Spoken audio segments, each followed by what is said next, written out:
I'm going to just introduce Kim. This is Thank Kim you. Beer, and she is here to talk to us about offline marketing.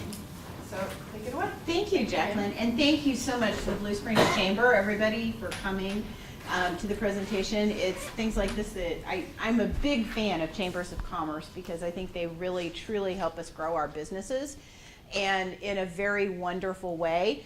We're going to talk a little bit about networking during this presentation, but I can tell you it's from being a small business owner and an entrepreneur for, good grief, most of my life. My chamber memberships and my chamber connections have been the things that have really helped build my business. And offline, online marketing, all of this, face-to-face is still the best way to be able to market your business. So being part of a chamber and being part of a business community is a fantastic way for you to grow your business. So my name is Kimberly Beer, and I am a solution provider and authorized local expert with Constant Contact, but I'm also a small business owner, and I've been an entrepreneur, like I said, since about 1983. I started my first company as a teenager, and I've had some failures and some successes along the way, and I've learned a lot, and I've spent a lot of time working with print media and with advertising because I've been doing this long before the internet came around. So what I want to do in this presentation is I want to give you a really good overview of some things that you may not be thinking about because of all of the online buzz. So we're going to talk a little bit about branding, so making all the pieces part of the whole. Because to me, branding is way beyond your logo. It's way beyond just a piece of printed material or your online presence. It has a lot to do with the look and feel of everything you do. And so your printed material should follow along with that. Then we're going to talk about print advertising. Print is not dead yet, and I mean really it's not. Printed material is still really, really popular, and it is popular amongst your customers, and it's becoming rare. So it's a better way for you to stand out. When you hand someone a brochure, it's something that they can take home. And we're going to take a little bit of time to talk about some things that you want to have in your printed material, as well as some ideas for you to be able to have for printed material. And then we're going to talk just briefly about networking, and that's growing your business through referrals, which is, like I said, through the chamber, through organizations like SCORE, through business meetups and all of that. Truly is probably the most effective way to grow your business, and then you use the printed material and the online resources to be able to support that, to be able to maintain that customer relationship. So let's talk a little bit about branding, what branding is. We think of this nice little branding iron on a calf, and that's really kind of where the term came from. But branding is the iconic representation of your business, but it's so much more than that. It's the look and feel of everything that your customer comes into contact with. And I counsel a lot of, everybody here pretty well established businesses. Anybody new to business? Yes. I work with a lot of new business owners, people who are just starting out with business. And this is something they don't often pay a lot of attention to until they get more established as a business person, and then they start to think about creating that customer experience. But I encourage you as an exercise to actually sit down and write from your customer's point of view what it would be like to interact with your business. How did you find the business? What was the experience like? What was it like walking into the building? What was it like? What did the things look like that you picked up and handled for that business? What is the experience like? What's the follow-up like? What is the speeches like? What are the sales pitches like? All of those things. And take a good hard look at how you would want to be treated as a customer in your business. And then that's one step towards branding yourself. It's creating that entire experience. So branding is really critical to your business in a lot of ways. And I'm going to tell you, Coca-Cola probably does one of the best jobs in the universe in branding. We all know Coca-Cola. Coke has become synonymous with being the drink. I mean, you may drink Pepsi, but a lot of times you're going to order a Coke. So it is a very critical thing to know that your branding is something that helps people recognize, remember, associate, and relate to your business. It's how people perceive you when they pick up something that belongs to your business. It should be recognizable. It should be branded. So I'm going to pick on Pam here real quick.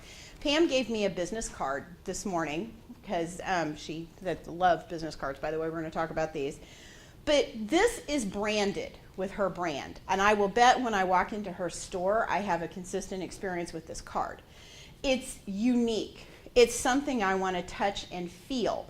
It has her logo on it. It's got her look and feel. And I could tell from her introduction to me, this really fits with her brand. So this is what I'm talking about when I'm talking about branding, that entire experience. It makes me, because the card is intriguing, want to go to the shop, which is going to be an intriguing experience, which I want to then have a further experience with that. So this is the key to being able to move forward with offline and online marketing both. The objective of a good brand is that it delivers your message clearly, it confirms your credibility. Now, if I go to Pam's store and everything is in a hodgepodge and it's not neatly done or it's not unique, that is going to disrupt my feeling of trust with her. And it's going to cause me not to want to maybe spend as much money. If the experience is consistent, I'm going to be more comfortable and more interested in having that experience again and again. I'm also going to be more interested in handing this business card off to a friend of mine and saying, hey, I found this really cool place. You really need to go shopping here. Here's the card. Oops. It should also connect with you emotionally, your customers emotionally, and it should motivate them, and it should also create loyalty. In a lot of my online marketing classes, we talk about creating minions that go out and advertise your business for you, because that's what a lot of online social media marketing is about. But it's true even in printed material. To be able to have something that people can hand to each other and actually do that referral is important.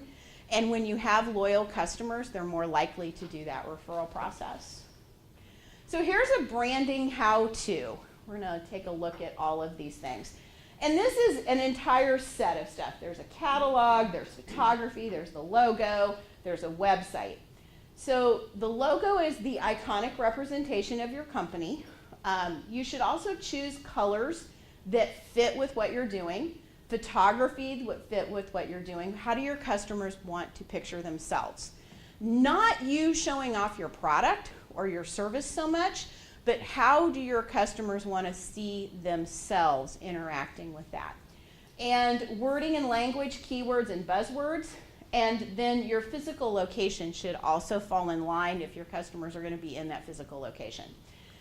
So in this particular example, this is for Rock and J Equine. They're a company in Oklahoma, and they build very high-end custom horse stalls. And their stalls are expensive, but they are very long-lasting. So quality and custom are words that we're going to want to use. Elegant, showplace, durable. Those are things that make sense to a horse person. Elegant, showplace, that's something that's going to appeal to me. That's, as a horse person, I'm going to want to see that in my facility. Durable, I'm going to want to know that they're durable. They're also very safe.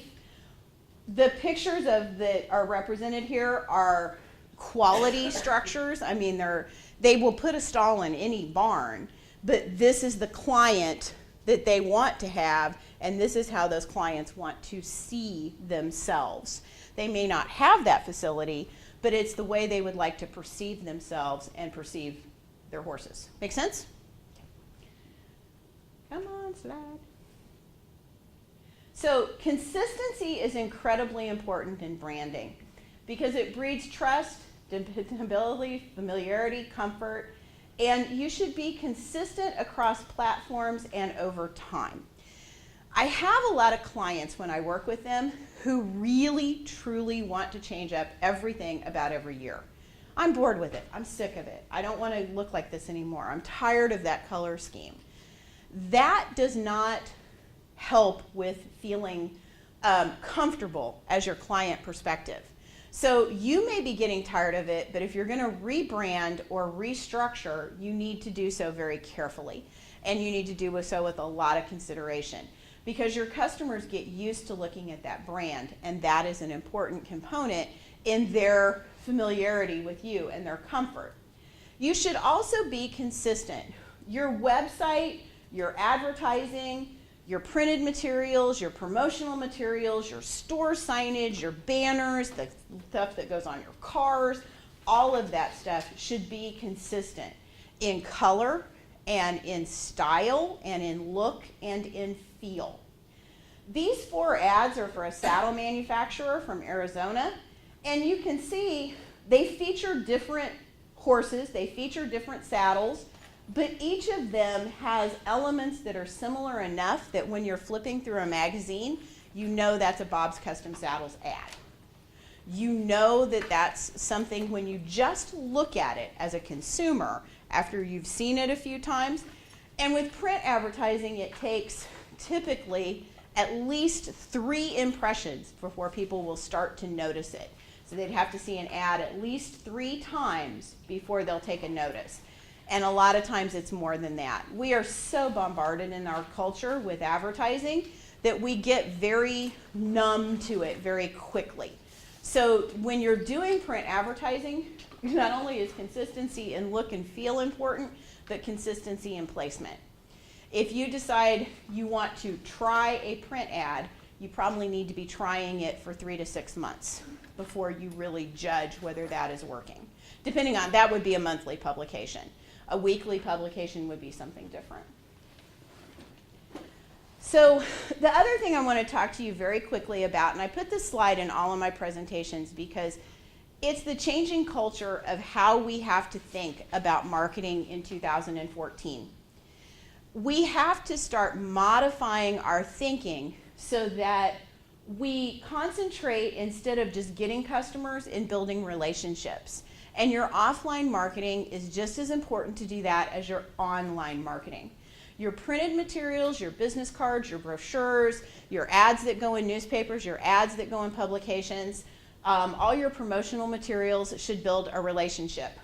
So let me talk to you about a promotional material that builds a relationship. Something as simple as a pen. Sorry, I forgot your name, hon. Pam. Pam. Another Pam. So we're going to pick on another Pam. So Pam handed me one of her really cool pens when I came in, and she's telling me about how the fact that this pen also solves a problem with devices. You can use it not just as a pen, but as a touch stylus, a touch screen device. So she immediately built a relationship with me without even thinking about it. This was a catalyst to be able to do that. She started a conversation around something that had to do with her business, because they do computers. So it had something to do with her business. She started that conversation. She educated me about the pen and then also about what they do in their company. And that's going to create something amongst me to want to go talk about it. Okay? Not only am I going to think about her every time I pick this pen up, but this pen has started the basis of a relationship that builds over time. So something as simple as a pen or a business card can really, truly make a difference. And you know, when you worry so much about your website and your Facebook presence, it sometimes is these things that really help you accomplish these new goals over here. So, supporting your efforts with printed materials. Now we're going to get into actually talking about the printing part. The number one thing that you absolutely must have, and I'm sorry, my thing's a little scratchy. Whoops, back up. Is a business card. Do not ever leave home without your business card. Ever. I can't tell you how many networking events I go to. I probably attend at least 10 seminars or networking events every month. And I cannot tell you how many people I run across that do not have a business card. You should have business cards no matter where you go. You should have a stack of them that is carried in your back pocket, because I can't tell you how many times I've found customers standing in line at Walmart. I have, started a conversation with them. Well, what do you do? I tell them what I do. And they're like, wow, do you have a card? Well, yes, I do. Always have your cards with you. Never leave home without them. They are there for networking and they're there for referrals. When you give out one card to somebody who's really interested in your business, or actually somebody who's been a customer, give them 2. Give them 3. They will hand them out to their friends. I did some of my photography is being featured at a gallery at Unity Village. And when I was handing out cards and brochures on Sunday after services, I was handing out 2 and 3 because people were asking me to. But the important part of that is make sure you ask for that referral. If they don't volunteer and you've just heard somebody give your business a big compliment, hand them 2 business cards and say, you know, contact us next time you need something. And hey, if you have a friend who might be interested, here's a card for them. So ask people, let people know that that's something you would like for them to do. It should contain your online and offline contact information. So in today's marketing culture, we have a tendency to leave off our offline contact information or to not make it as prominent. But most people will still want to call you at some point, so make sure your phone is on there. And we're going to talk about the anatomy of a card. Your card can also be an invitation. It can have a coupon on it. It can have something that inspires people to want to go ahead and interact with your business on that level. Oh, and an opt-in. And back to this slide one more time. The opt-in. Everything you do offline should build your email marketing list. Email is still the best way for you to be able to follow up and communicate with people, and everything should concentrate on getting names and addresses and opt-ins for your email marketing so that you can go back and follow up with those people later. So here's a business card that I happen to really like. The front of the card is, this logo is really big, and then we have the name and phone number are really easy to find. It's very branded. Then on the back side of the card, we have a repeat of the logo. We have an image that fits with this particular person's business. And then we have their online information, their website, email, and she does not have a physical location where people would come. If she did, I would recommend that she had it on there. But she goes to other people's places to do her work. So we don't have a physical location here, but we have all of the information that they can find to contact her. The phone number is on both sides of the card. The card is easy to read. It's pretty. It's fun to pick up. It's a very slick, shiny card when it's printed, so it's really cool to handle. So again, this would be the anatomy of a successful business card. So must-haves for the business card, it must be readable. So of these 2 cards here, this card here would be preferable to this one because this card has a light background with dark type. And part of the reason that that is so important has to do with scannability, which is down my line here. A lot of us now we lose business cards. Okay, it's just a fact of life. They disappear. I have so many of them scattered across my office, it's insane.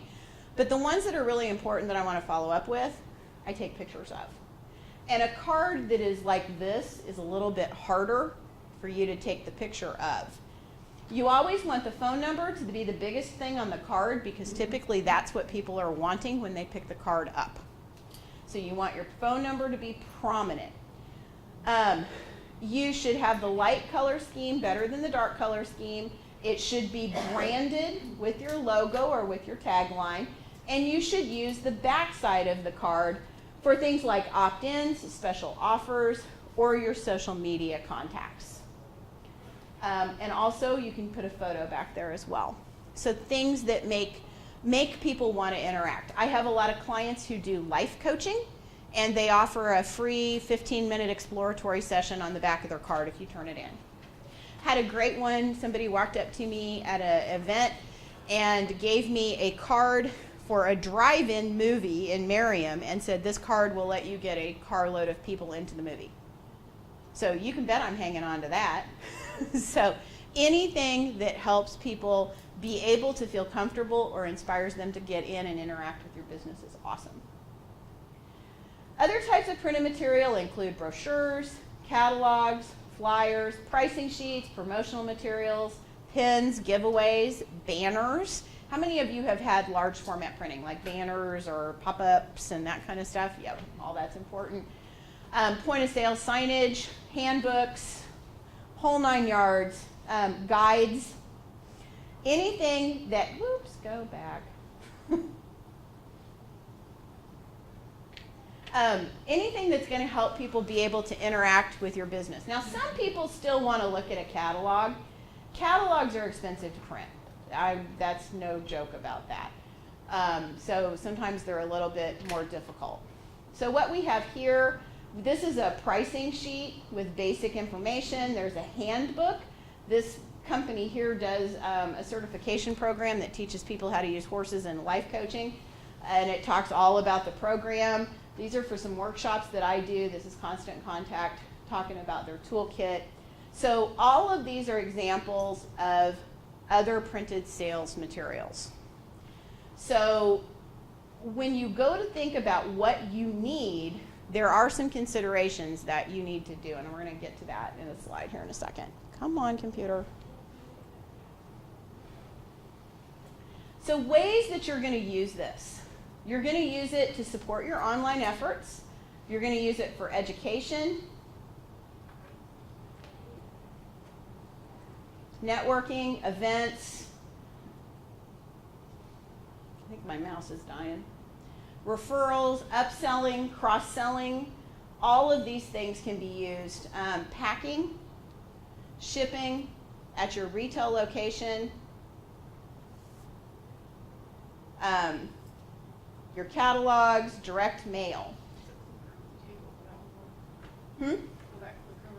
No, not with this, but it'll be okay. The slide is up there, we're good. So this is a brochure, whoops. This is what it was there was a brochure. This brochure, it talks about sales, so it has photos. This brochure here is a list of things that you do to saddle your horse.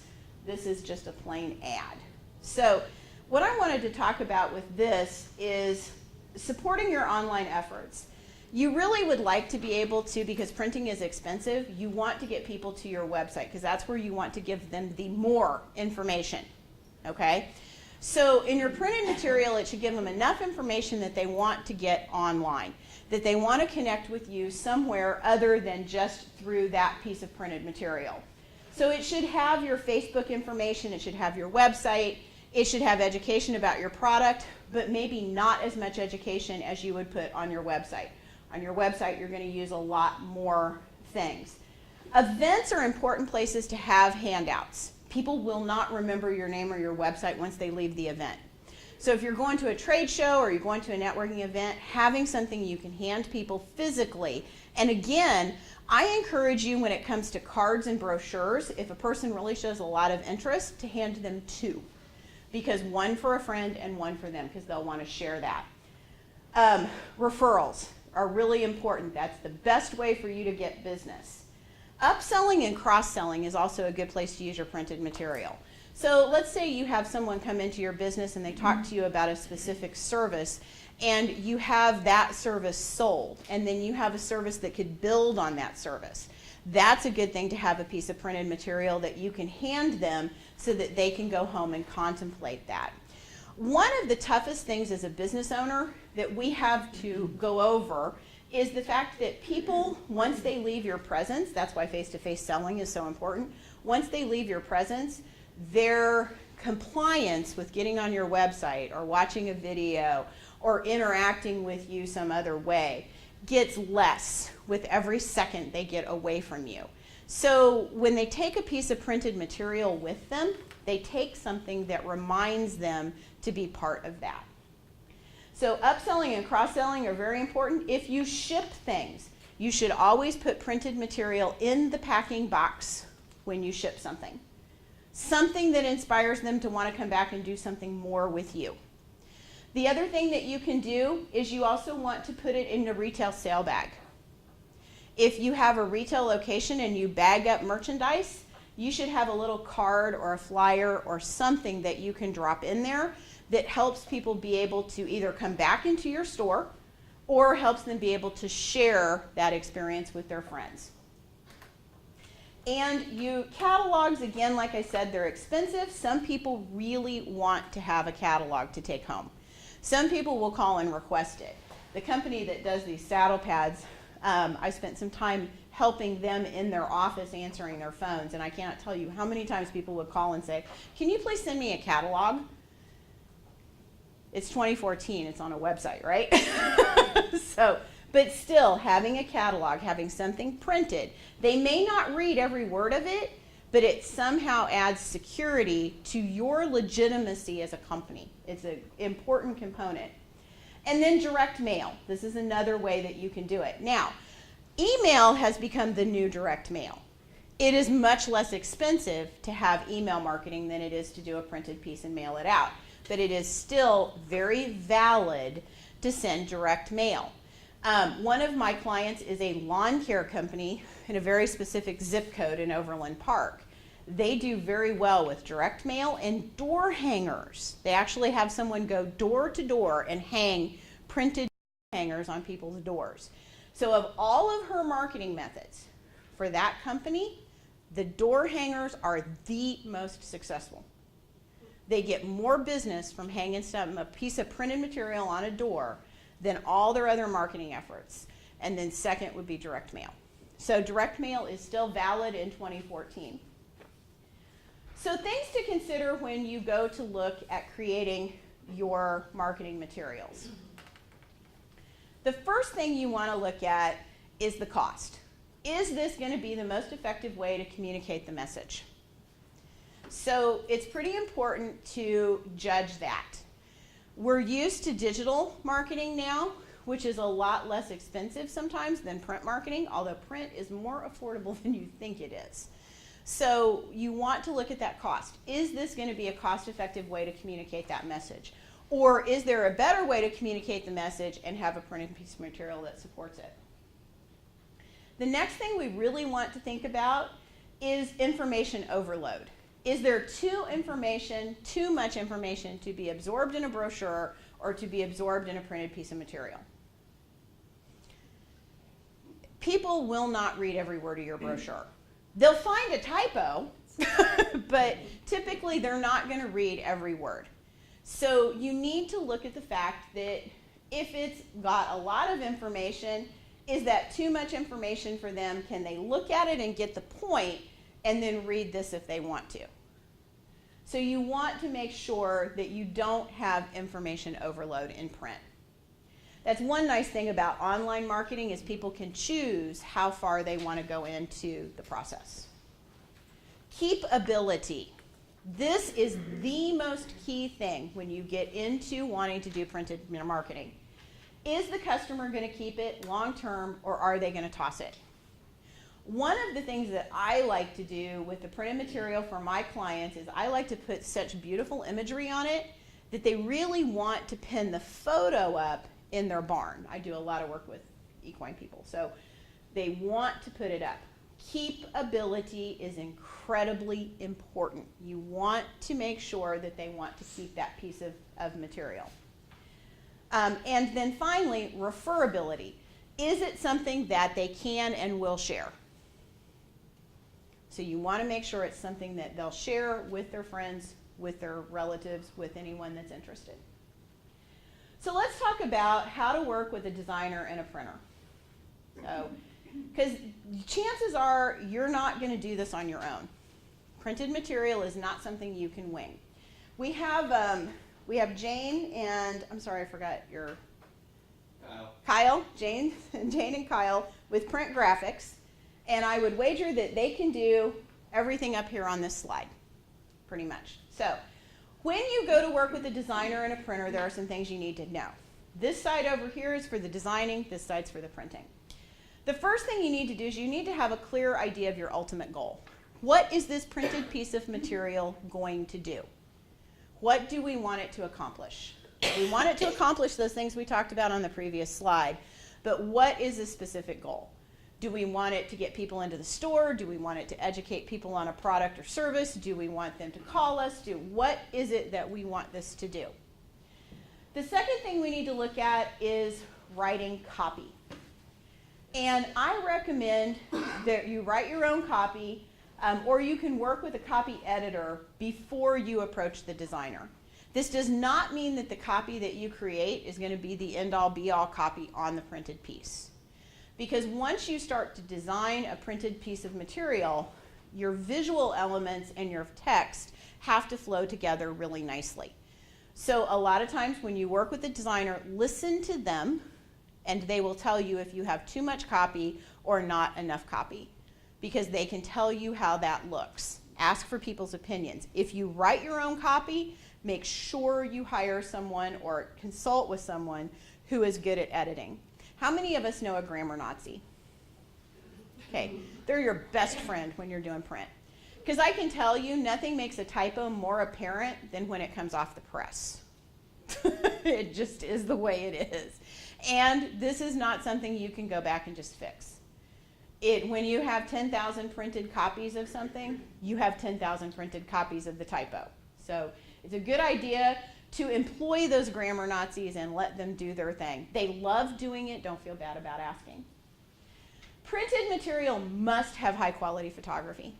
This is not a place. On the web, you can get away with snapping stuff with your iPhone. You can get away with low quality photography. When it comes to printing, you cannot. You need to have top quality images. A lot of times this means you need to hire a professional photographer. The Chamber has pro photographers as members. Sure. Yep. Call the Chamber and find references for the professional photographers. So you want to have good quality imagery. If you have poor quality imagery, it's going to really be apparent in printed material. It's one place you cannot skimp. The bigger the project in size, the better the photos have to be.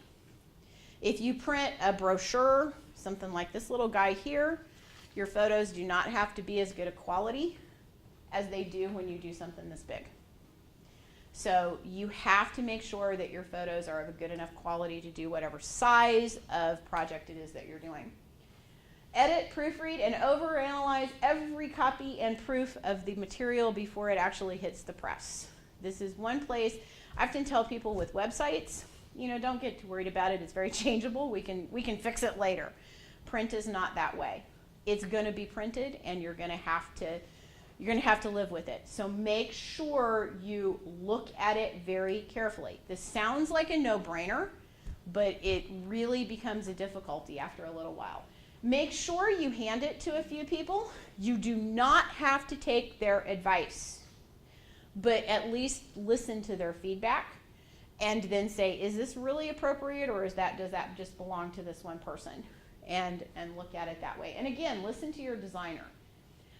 When it comes to printing, consider your budget ahead of time. What can you afford? What is this, again, the most effective, cost-effective way to communicate the message?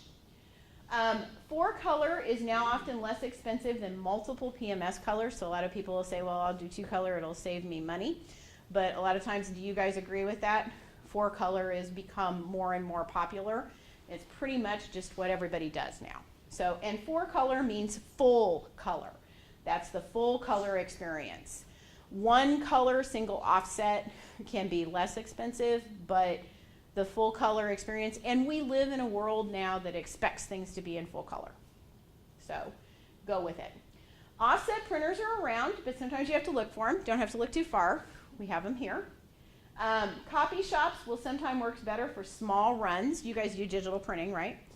So that's digital printing. So maybe you only need 100 copies of something. The more you buy with printing, the less expensive per piece the project gets. So you want to try to design your printed materials so that you can print as many possible copies as you can. So banking, right? You guys do banking? Banking doesn't change a lot, correct? So when you do your printed materials, what you want to do is you want to look at it and see at it is how much life is this going to have? If in 5 years we still have these in our supply closet, are we still going to be able to hand them out and have them be usable? And if you haven't had a big branding change, you can use your printed materials for years. And the price between having 500 copies done and 5,000 copies at the per copy rate is huge savings. So make sure you try to do things that have a long, consistent lifespan. So don't put things like dates. Don't put things like names that you think might go away. Make sure that when you're doing it, it's something that's going to be longevity. It's going to have a lot of longevity. And get a paper proof for projects over $500 in cost. Computer monitors are not all created equal. What you see on this machine is not what's going to come off a press a lot of times. Printers have their monitors calibrated, so what comes off the press is what comes off the press. So don't get yourself disappointed when you go to pick up the printed project and it doesn't look the same as it did on your computer. Yellow on my Mac is going to look totally different than yellow on this machine. Is going to look totally different than it does up here on this projector. So make sure you get, if you have that bigger investment, that you go ahead and spend a little extra money and get the paper proof. So advertising and print. Any questions about printing? Direct mail, anything along those lines? Questions at all on anything up to this point? Yes, Actually, ma'am. I just have a question because I know you work for Constant Contact and we're talking about the offline. It's been a while since I've looked. I do have Constant Contact, but does Constant Contact offer a package where you can get the printed material? No. Yeah. See, No. that's what. They're that's strictly where online. Yeah. Yeah. Because I feel like I'm creating everything twice. Yes, and what you can do, the question I think I'm getting here, and I'm going to repeat this in a different way, is we have all this online marketing, and we really would like to make it offline marketing. So we've done a newsletter in Constant Contact, or we've done a web page that really has everything we want to do for our printed material, but now it's on this digital format that we have no way to do anything with it. So if you go the other direction, it's a lot easier. So if you start with the printed piece and then convert the printed piece over to digital, it's a little bit easier because what you're going to do is you're going to have the designer help you. And if they do it in some program like InDesign or Photoshop or Illustrator, they're going to be able to hand you the parts and pieces for that. And it's easier to go from print to web than from web to print, because the resolution for the print material is really high and the resolution for the web material is really low. So all you have to do is drop the resolution of the printed material down to the lower part. The thing I do not want you to do is just get a PDF from your printer and use that in your online marketing. There's a couple of reasons for that. One, it sometimes requires an extra step for people to be able to view it. They've got to click on something, and we don't want that to happen. The second reason why is because the Google and other search engines are not going to be able to go in and SEO or look at the keywords or phrasing inside of a PDF document. So you want to have that for search engine optimization. So you want to have the type to hand over again.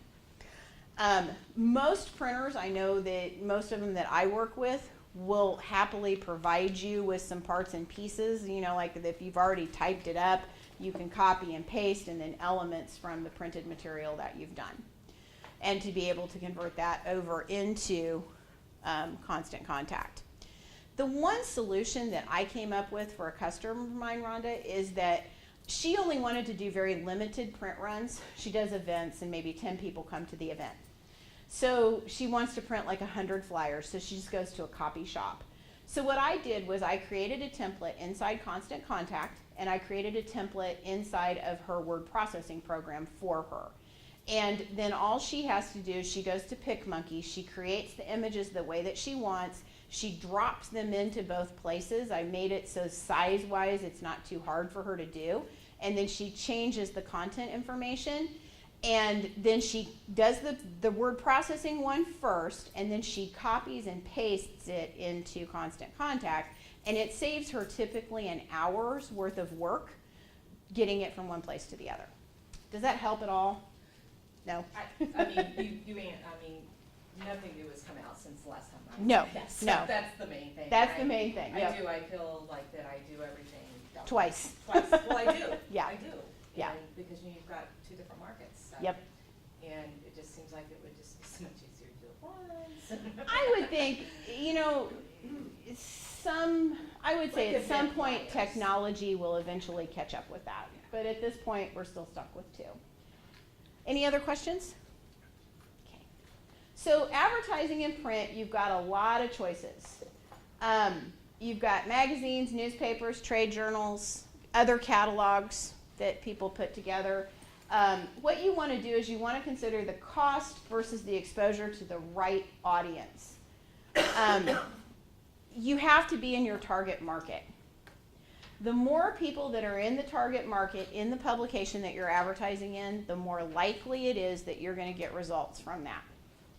If you put an ad in a paper that gets read by the entire population of a town, you have to consider that the circulation on that paper, only a very tiny, tiny percentage of those people are actually going to come into your business because only a small percentage of them are interested in what it is that you're doing. If you publish in a trade journal or something that has a readership that is very specific to your target market, you're going to get a better result. So a lot of times what you want to do is look at that target market and the cost versus what you think you're going to get out of it. A lot of magazines will try to woo you with huge readerships. Oh, we have, 700,000 readers. That's great, but how many of those 700,000 readers are actually people that can take the message that you're sending and use it? So you really need to look very well at your right audience. Whoops. When you design your ad, you want to not overcrowd it.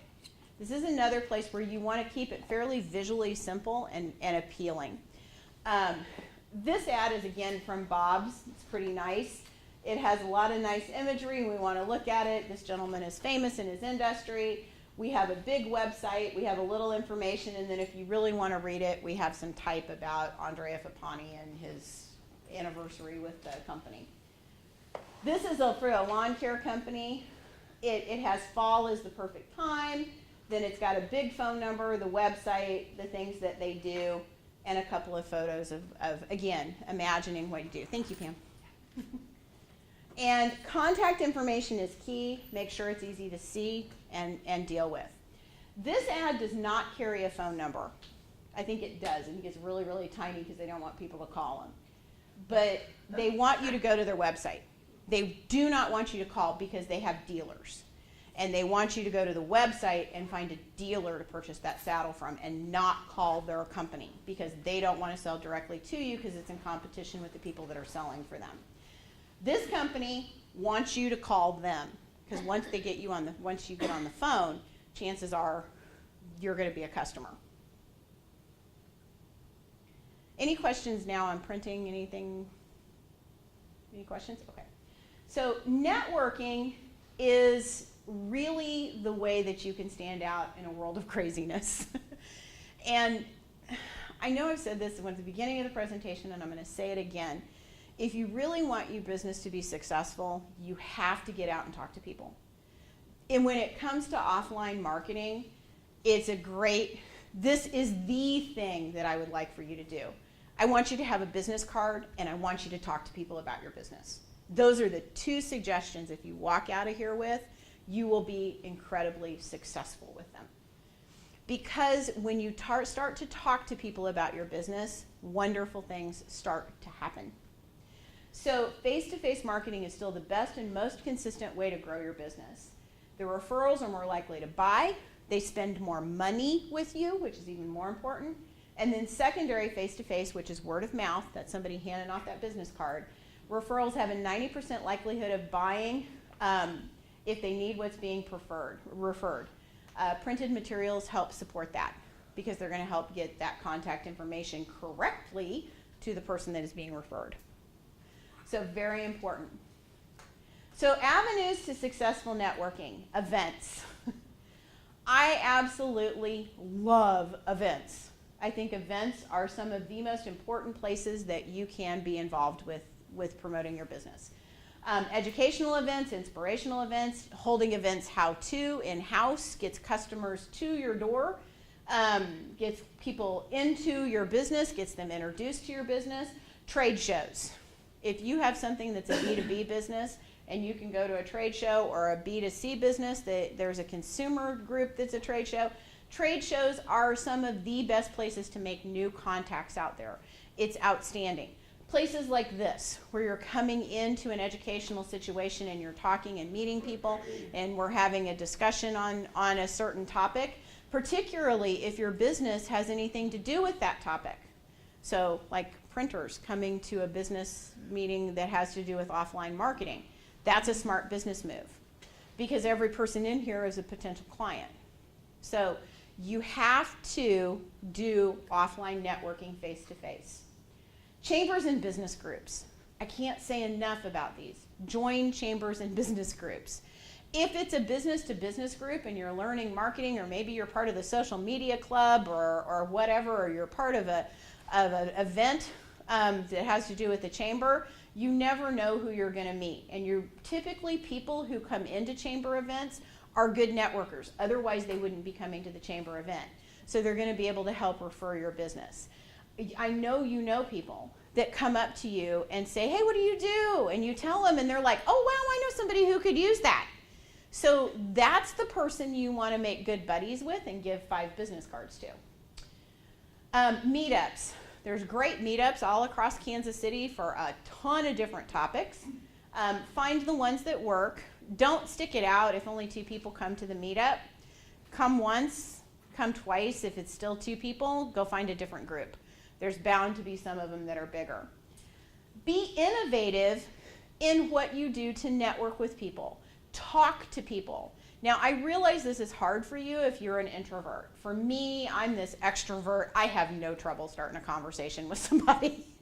But a lot of people find that hard or difficult. That's where having a business card, or even better yet, a promotional item, can come in really handy because it's a good conversation starter. It's something that you can use to be able to really get a good conversation going with people. And any place where your customers are hanging out, or where any place you're waiting around other people, that is a good place for you to do some networking, to do some talking about your business.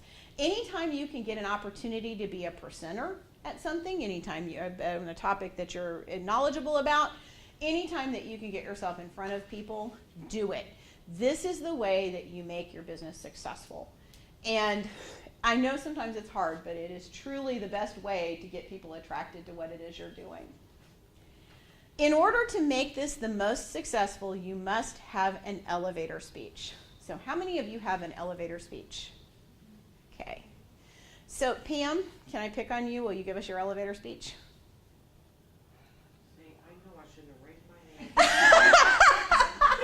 Who would like to give us our elevator speech? I won't pick on her. Anybody? Okay. So my elevator speech is that I help small businesses navigate modern marketing methods. Okay? So that is a very quick thing. You want to be able to say it between floors in an elevator, and you want to rehearse it to the point that you don't have to think about it. And when somebody says, what's your elevator speech? Or when somebody asks you about your company, you do not hesitate. And I'll give you a story about trade shows and elevator speeches in a second. Your elevator speech should inspire questions. It should inspire people to want to ask you something. You need to practice it until you can say it without thinking. And your elevator speech, if this is hard for you, here's a little tip. It can start out by solving a problem. So you can say, you know how entrepreneurs have a lot of trouble marketing their businesses because they're really good at what they do, but they're not always really good about talking about it? I teach them how to navigate that modern marketing methods. Okay? So you know how, and then whatever it is that your business solves. You know how people have a lot of trouble with their computers in their office? We solve that problem. You know how printed materials can really help your business be successful? We print printed materials. No matter what it is that you do, you can use that with the you know how and a little sentence afterwards that talks about whatever the problem is and how you solve it. That, by the way, starts a conversation. That's part back to the other slide there. It gets people to respond back. It not only pushes information at them, but it pulls information toward them. Follow-up is the key. Well, let me go back to this last slide because I want to tell you my story that I was going to tell you. I did trade shows a lot with the people who make the saddle pads because I get very involved with anybody I work with. So I went and learned how to sell their product. And I did it enough that the gal and I who worked the booth together were so good at talking about those saddle pads that our elevator speeches were so down pat, we could say our elevator speech and listen to the other person's talk to their conversation at the same time. So it became so second nature to be able to give that speech, and it was perfected over time and time again. Say it until you just absolutely can make it automatic, and bombs could be going off and you could deliver that elevator speech without a glitch. Follow-up is the key to being able to be successful with offline marketing. So whenever you meet somebody with a networking event, follow up. If it's a hot lead, follow up by phone. If it's a cooler lead, email. Always try to follow up within 24 hours if possible. If you leave it more than 3 days, a lot of times the relationship is over. If you find someone who is truly interested in your business, they seem like a really hot prospect, try to set a meeting or an appointment with them while you're standing there. Don't procrastinate it. Do not take the fact that you're at an event as a license to procrastinate that contact. Try to follow up as soon as possible. Yes, ma'am. Can I ask a question? This is probably every day for me when I do follow up, because you get a lot of voicemails, you get a lot of, I'll call you later, I'm doing this or whatever, but how many times would you suggest as far as your follow-up before you finally say this one's not 3. interested? Yeah. I would do one time leave a message, maybe, and 2 times leaving a message and sending an email. Typically what I do when I try to follow up with folks is I try to follow up with the method I think is going to be the best to reach them. I try that 2 times. If it doesn't work, I'll try an alternate method and see if that doesn't get it. Some people do not want to talk to you on the phone these days.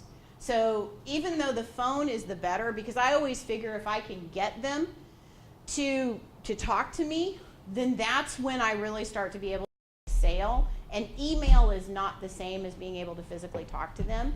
But some people really want to communicate just by email. And that's the way that you can reach them. So 3 times, 2 one method, try one a different or alternate method. And then if that's the case, let it go. A lot of times those prospects will come back to you later on. It may be months, it may even be a year, but they'll come back to you. And that's particularly true in speaking for what I do here. I'll meet someone, they'll be really interested in having me come talk to their group, and then it'll drop off, and then we'll do it. I think you had a question. No, I just had a comment. I'm new at my job, and so I've been going to a lot of the networking events, and I'm meeting a lot of people, and I was really impressed with this one person I met at an event, because I'm not necessarily going to be a customer right now, but building the relationship, he actually sent me a really nice card. Yeah. And say, it was so great to meet you, and I was just like, wow, that he, in this digital age, that he took the time to actually send me a card. And that made an impression on me. And I was like, wow, because I get a lot of emails, but that he sent this real cute card. And I was like, wow. A resource for that, folks, is called sendoutcards.com. If you look at sendoutcards.com, it gives you an opportunity. Another thing I would do with your follow-ups is I would try to get them to opt into your list. Maybe send an email and say, I know you, maybe if you're not ready, at least would you sign up for our email newsletter so that you can keep abreast of what's going on. Yes? A lot of times what I've done, and it's been fairly successful, is that when I'm talking with the person and I'm getting their business card, I ask them up front, what's the best way to communicate with you? Exactly. Because they'll tell you right up front. And, you know, I mean, and if they don't respond after one or two, usually what I do is I call once, leave a message, and then I'll call back a couple days later, and if I still get voicemail, I won't leave a message, and then I'll call again a third time a week later. I'll leave one last message, and that's it. And that to me is just a clear message that either A, they're too busy, or B, they're not interested. Either way, it has nothing to do with me. It's just what's going on in their life at that time. Absolutely. And that is the majority of the time that's the case. It's not a personal commentary. Right. And you should never take no as a rejection of you or even of your business. You should take no as just not right now, but maybe somewhere down the road. So, and it's very important that you don't pester people to the point they become annoyed with you, but you do want them to give them the opportunity to be able to get back with you. And that's why I say send an email as well. Who here deletes all of their email? None of us. So I use my email as a search engine to track my life. And so somebody that may have contacted me about something, here's an example. I want to build a pergola in my yard. And I contacted this company in Oregon about it, and I will never be able to find them again, but we had some email communication, so when I'm ready to go do that, I'm going to do a search for that pergola, and it's going to pop up in my email, and I'm going to have their contact information. So some type of digital follow-up as well as the analog follow-up is sometimes a really good idea. And that company was very good. I called and expressed an interest. They followed up with me 2 or 3 times. I was very hard to get a hold of. He sent me an email. I sent him an email back and said, this is a project I'm probably going to do in 2015, not in 2014. And he kind of let it go after that. They send me their newsletters. It was kind of a perfect little fire of things. It's not that I don't want it. It's just that we're not ready yet. So it was a good example of that. Yes, ma'am. Well, and I think too, timing of things, and then also too being able to understand, you know, when you call someone, you know, you're kind of you're invading into their time. Exactly. If you email someone, people typically look at their emails when they have time to look Yeah. at their emails. So leaving a message I think is great, but I know a lot of times when people catch me on the phone, I'm doing something else and I really don't have time. Yeah. And Another place we tend to do is if you have their cell phone number, you may try their cell phone, because I'll keep a number on my cell phone longer than I would on my landline or office phone. But then also to the timing of doing that follow-up. I mean, I've had people apply for a job and literally, you know, I swear they were sitting in their car and sending me the thank you. Well, that, okay, you know, we all know these.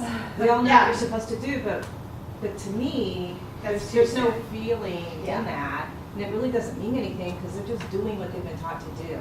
Yeah. You know, you do need to make it your own. Exactly, and that's a good point. Personal. Good point. Because we all know all of these things, and when you feel like that they're just doing it because that's what you're supposed to do, it really doesn't mean anything. No, and that's where having the conversation and building the relationship really come in. You know when the relationship is genuine, and you know when it's something that is just meant to, like in applying for a job, that's just meant to get brownie points. Right. Yeah, it's a behavioral response. Exactly. The marketing, I mean, it's hard to market to marketers. Yeah, it is. They know it the is. tricks. They know the tricks. Yeah. Thank you so much. This is the first time I've done this presentation. Did you guys find this helpful? Yes. Okay. Good. Good. Thank you so much. Thank you, Thanks so much, Jacqueline. Kim. That was awesome. Thank you. Our new Power Hour brochure for the July through December classes is over here and will be posted on the website as we have them. And as you can tell, the session's being recorded. So if you, Kim is going to send out the presentation to us and we'll also post it and integrate it into the video. So if you know someone who couldn't make it, then recommend that they log in with their chamber ID and pull it down from the website. August 19th is our next session, and it's about hiring and retaining employees, presented by a coworker of mine, so feel free to come and attend. Thanks. Have a good Thank week. you, guys. Have a great week.